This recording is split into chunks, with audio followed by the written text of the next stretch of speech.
Yo, what's up? Back again. Yeah, so I wasn't sure when I was going to do another video, but I couldn't sleep, so I decided I'm going to go ahead and install STI push button start. Now obviously, I don't have the whole system like the newer ones do, the BRZ, Crosstrek, WRX STI. So this will solely be for starting the car. It doesn't start and stop like it says. But it will have, there's two lights, there's a green and like an orange or a red. So I'll have to think about how I'm going to wire that up with the handbrake, but I'm going to do something cool with that. Somewhat of a fairly easy install. Again, all you need is this is basically your switch. You need a relay, which I have.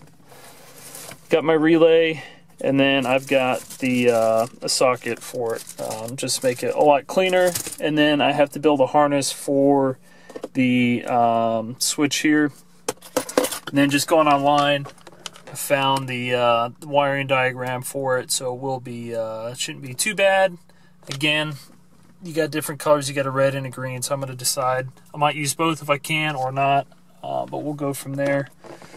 I don't know if anybody has installed this in a Legacy. A lot of people don't really care for them. It's kind of a novelty item for me. I have one in the Miata and I love it. I don't know, especially in the Miata because it's kind of bare bones, so it feels a little race car-ish.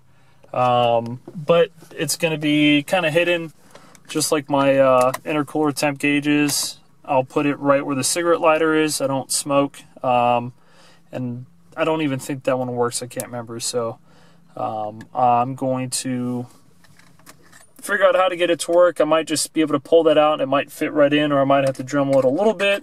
Not too big of a deal, but that's where it's going to go. So it'll be nice and hidden. So even like a safety feature. But it'll solely be off of this. The key won't work for starting it. That's how I have it on the Miata as well. So it shouldn't be too bad. Also, if you've noticed, back on my old camera, so I don't have to worry about focusing. It's because it's autofocus, so it's a lot easier. It's smarter to use this instead of the Rebel T6 for that reason. But yeah, so I'm going to go ahead and start getting this all ripped apart. So this has got to come off, all this kind of stuff. I'm not going to do that on this video because I'm sure there's videos of it, and installs actually crispy. Kind of went over it, so I'm not going to worry about it. You guys can look it up. You can ask me if you want. I can point you in the right direction. But so I'm going to get started on that, and I'll get back with you guys. All right, so I finished the installing the switch where the cigarette lighter is. I did take some work. Took some time, maybe about an hour. Just used a Dremel and worked my way. First thing I did was grab like it was like a 24 millimeter socket, just something that would slip over this, because let me show you. This side here is a lot bigger than 24 millimeters, so I just got something that would fit over this, and then I started there. That way I could get the hole just big enough quickly. Then from there I kind of worked at it. It was not easy, but I got it to fit. So the door closes fine, opens up, no issues. You can see how recessed it is, and we'll be good to go. It's not going to move even if I'm pushing on it, so I won't have to worry about that. Now, for me, it was a little bit difficult because I have this in here, so I couldn't just take this door off. It would have been a lot easier to Dremel in there, so I had to work around that. But you just got these two screws on either side that hold it to the actual shifter plate, and then it pops right out and you can get to work at it. So not too bad. I did have to cut a lot off the back, but it's fine. You can see a little bit of light, but once it's in the back there, you're going to have, a dark background, and I'll probably get some hot glue just like I did here and put it around the back, and then maybe Sharpie it or something. But you won't be able to see it. But I like it so far. I just got to start working on the wire side of it. Alright, so now that I got it installed in the little cigarette lighter, I'm working on the wiring now. So all you need is 5 wires. Now these pins are, you're probably not going to be able to see, but they are really, let's see, they're really tiny. I think this wire is probably about 22 gauge, so again, really small. To get the terminal on there is going to be kind of tough. I just happen to have access to something really small. I wish I could show you, but it's, I mean, it's really tiny, and then I just put heat shrink over it. I don't know if you can see that. So this way, at least when they're in there, they don't touch. Again, because there is no plug that you can't, I don't think you could buy the plug. I tried to look, I couldn't find it. So I'm just making my own, not that big of a deal. But once I get done, so I'm going to put them all in the spots. And then I'll start splicing these, and I'm going to try and put these into a connector. I have an extra connector from the first gen when I did coil on plug conversion. So that way at least this side could be disconnected. You know, if you got to take the whole shifter surround off or whatever, that way it's not basically hardwired.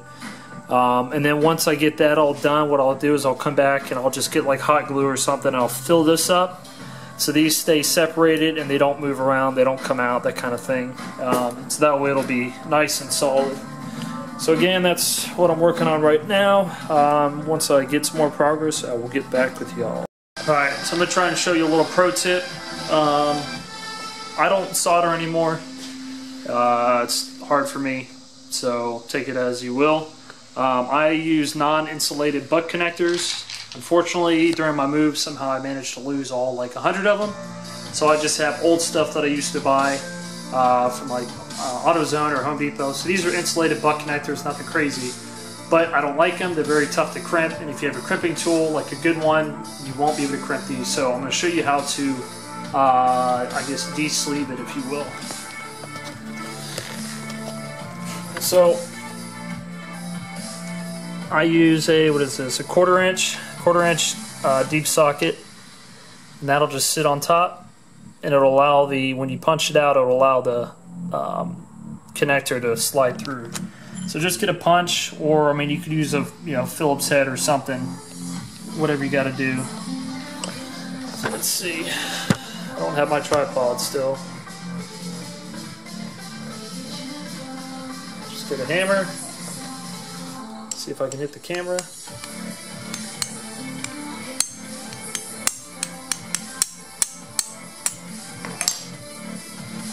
Voila! One non-insulated butt connector. I like these, again, a lot better than the plastic because the plastic is very bulky. With this, you can just crimp it on, you know, have your heat shrink, crimp your ends, slide the heat shrink over, and then it's like almost like a factory wire. You don't have all this shit to deal with. So that's my little pro tip, in case you're ever wondering how to make your wiring look a little bit better and a little bit smoother. All right. Well, folks, I'm at a loss. This is turning out to be a lot more difficult than I thought. Normally, of course, this switch has like a whole other system, but I was hoping it was just going to be like a regular switch. You have power for a light, and then you would have power once you press the button. So what's happening is there's the two grounds on the back side. Again, one is for like all-time power, the other one is for when you press the button, the light is supposed to press up. And then you would have three power wires for the three different colors, the red, the green, and then the backlight for the STI. So what I wanted to do was I would have it so that initially you would have one relay and you'd have it connected. So you'd have, when you put it to accessory or on, the STI would light up, and then when you would press the button, the little like light would light up either red or green or whatever, and then it would send power to the relay, which then would start the car.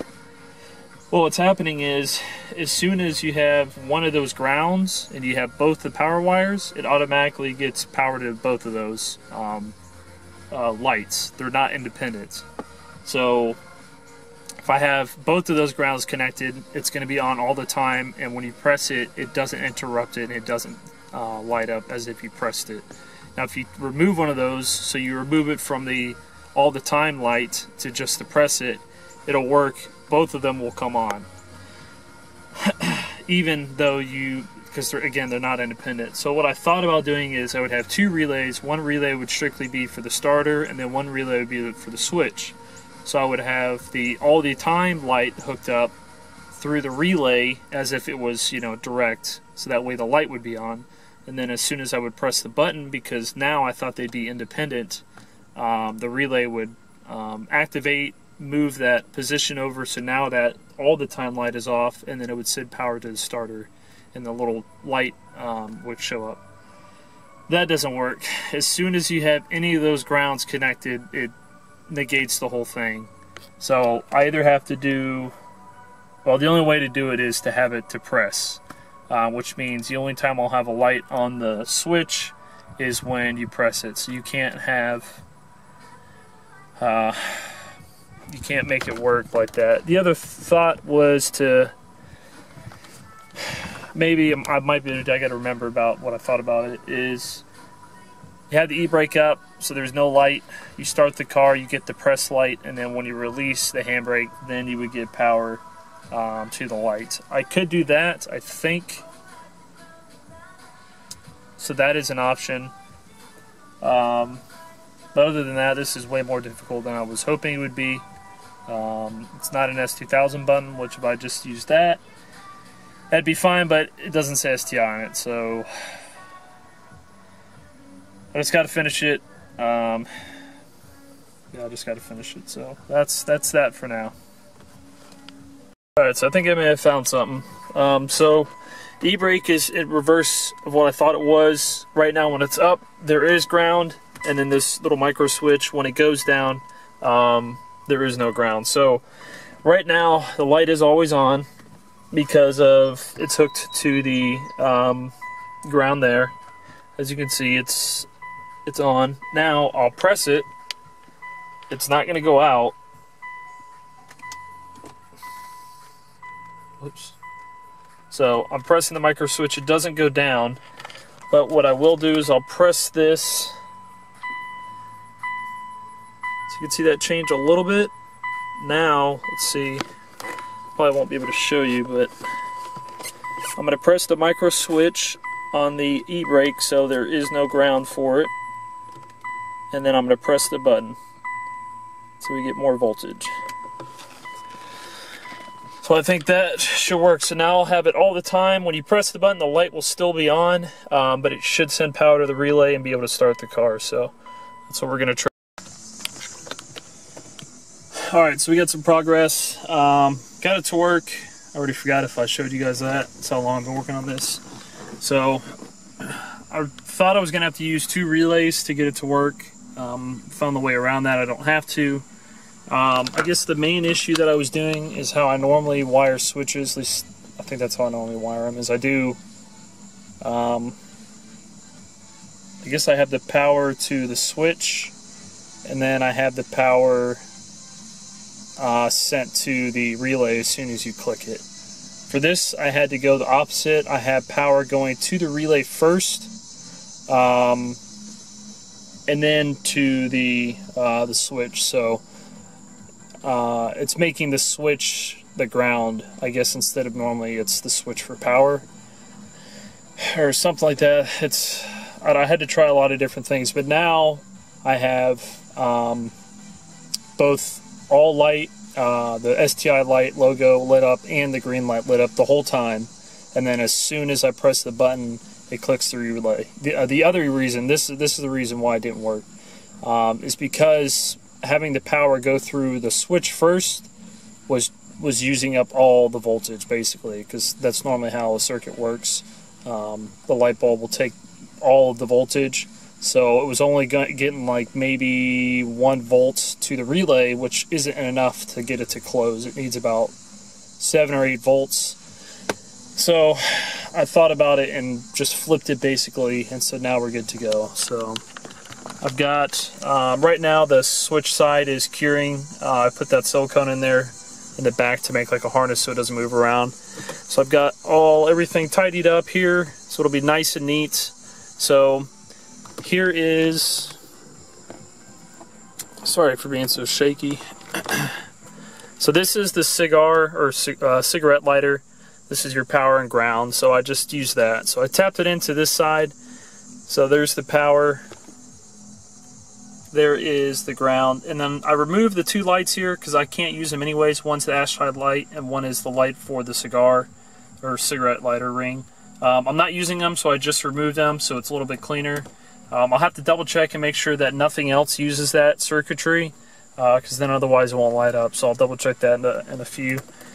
Then you've got your, your power, your two powers, and then your two grounds. So again, this red wire here is going to be going, that's the power from the cigarette lighter circuit up through here. It goes through the switch.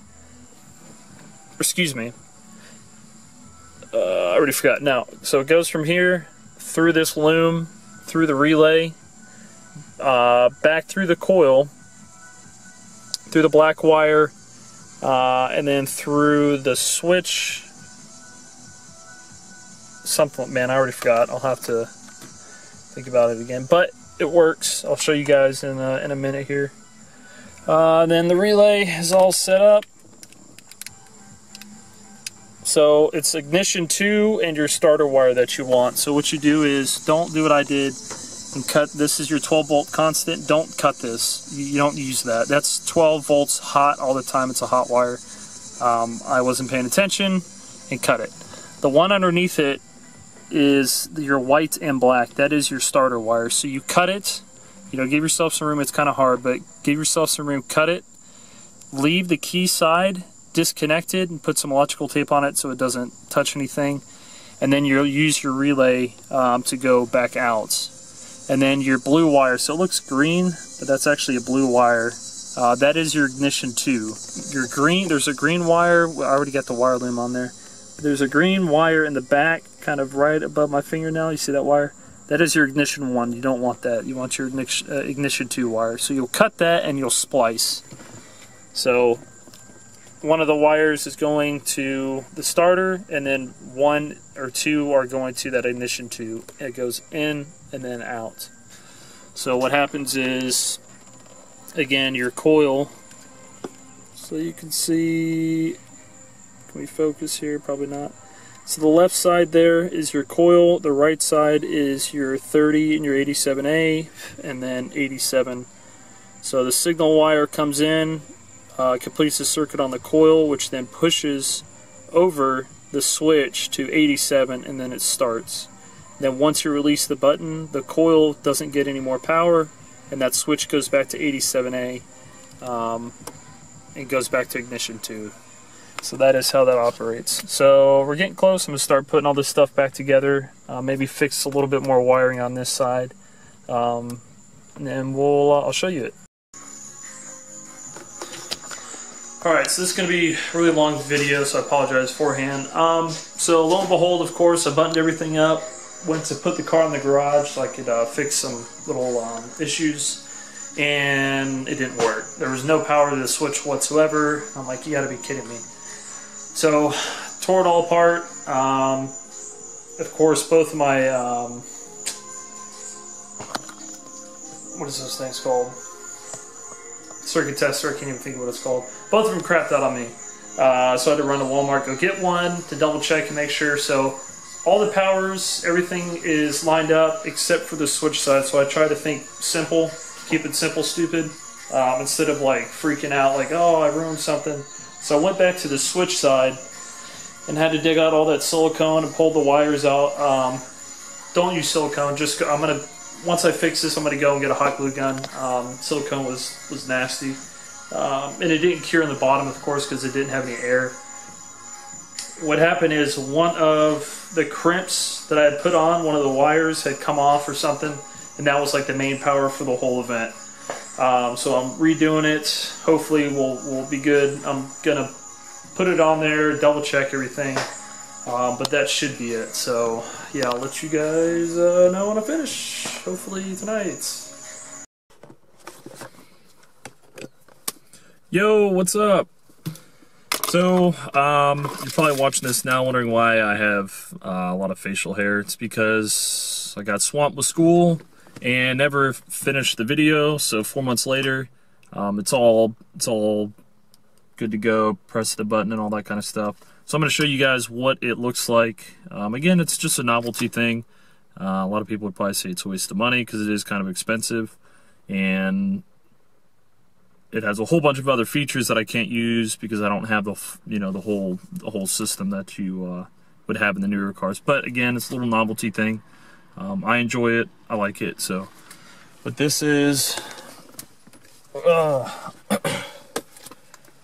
Let me pull up the light. So that's finished again.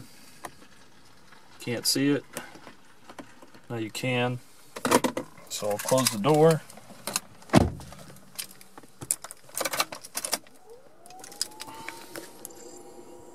So the light is always on.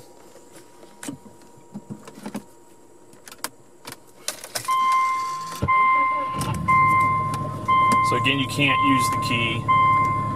You have to use this to start it. But it matches. I think it matches pretty well. It's red. It does have that green light, but I like it. I dig it. And so there you go. That's it. If you got any questions, let me know. I could point you to the diagram for the switch. Again, you could just go back and look at the video. You'll have it on there. But if you have any questions, just comment below or go to Legacy GT, and I should have it up on there. My username is Silencer, so you can find me on there if you need to. All right, peace out.